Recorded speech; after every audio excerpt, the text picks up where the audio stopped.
warahmatullahi wabarakatuh. Alhamdulillahi rabbil alamin.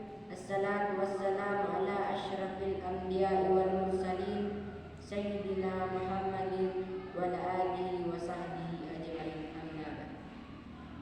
Pertama-tama marilah kita panjatkan puji dan syukur kehadirat Allah Subhanahu wa taala karena atas rahmat dan karunia-Nya lah sehingga kita dapat berkumpul di tempat yang sederhana ini guna melaksanakan suatu perlombaan pidato.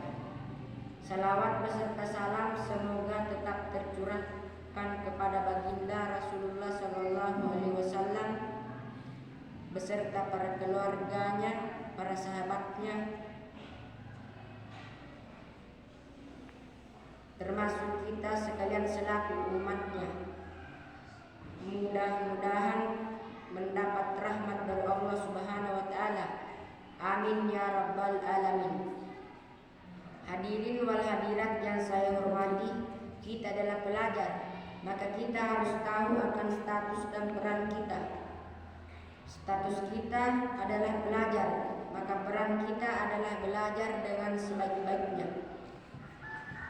Dalam sebuah hadis dijelaskan bahwa hakikat pemuda hari ini adalah pemimpin hari esok.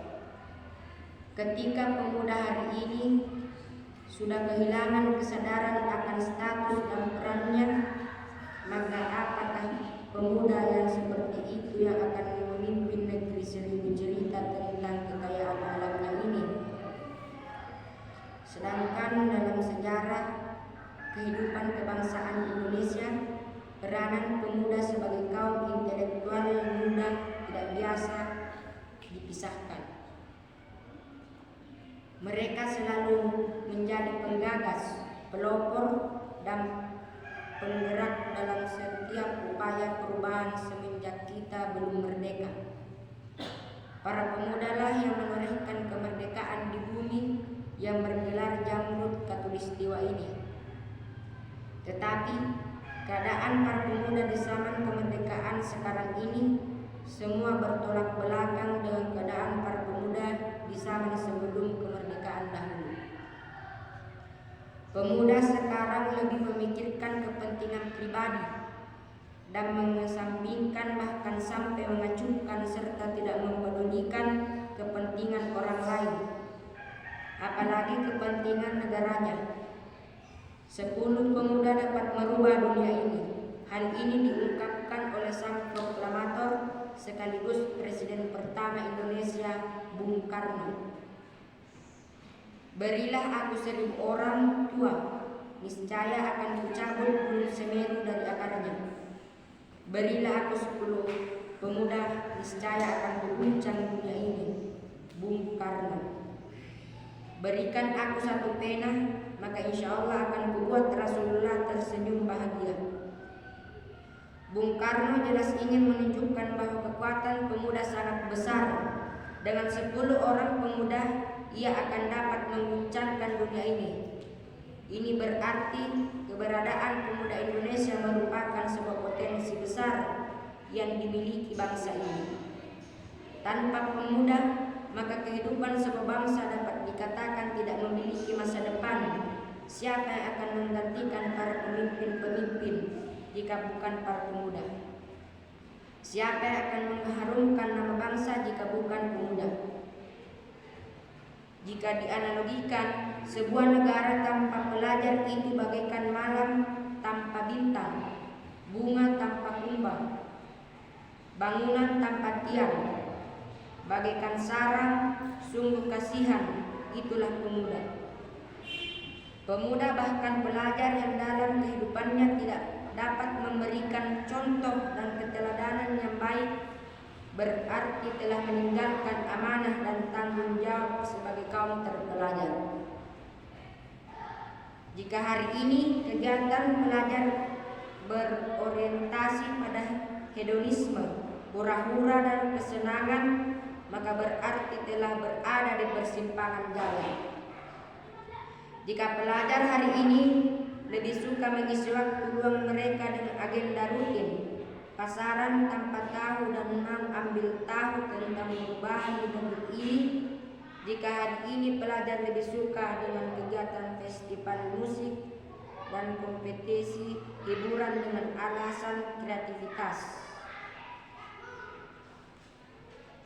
dibanding memperhatikan dan memperbaiki kondisi masyarakat dan mengalihkan kreativitasnya pada hal-hal yang lebih ilmiah dan menyentuh ke rakyat, maka pelajar semacam ini adalah potret generasi yang hilang,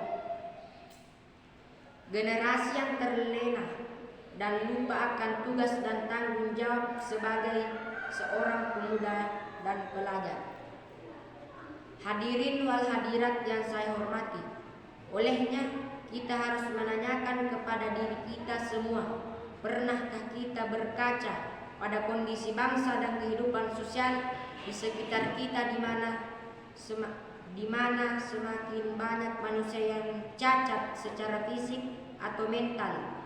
Lalu, berapa jumlah remaja, pemuda yang mengunjungi kafe atau tempat-tempat hiburan lainnya dengan jumlah remaja yang mengunjungi museum atau tempat-tempat bersejarah yang ada di sekitar kita? Mungkin dari situ kita semua dapat mengetahui seberapa besar jumlah remaja atau pemuda yang sadar dan peduli dengan percepatan yang terjadi di negara kita. Pemuda sekarang lebih peduli akan keteraturan modernisasi yang berkembang saat ini, mencoba mengikuti arus dengan telanjang dan berdalih mengejar pengakuan akan tingkat intelektual yang sebenarnya memiliki esensi yang sama. Terpaku akan proklamasi kemerdekaan tahun 6789, lalu terbuai akan doktrin bahwa negara kita telah merdeka. Namun pada kenyataannya negara kita masih belum merdeka.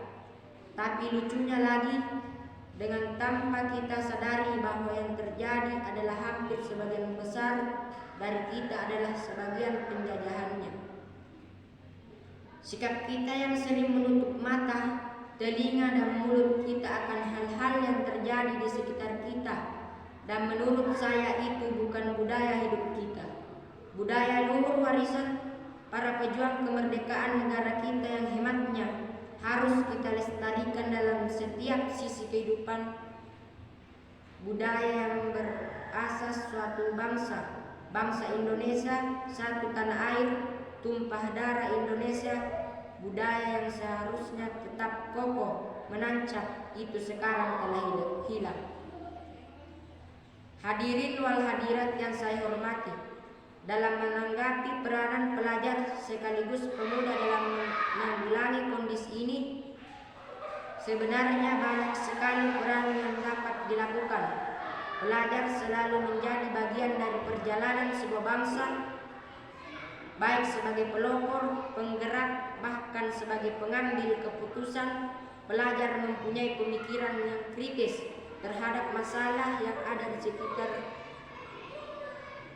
mengangkat realitas sosial yang terjadi di masyarakat, dan bisa juga memperjuangkan aspirasi masyarakat.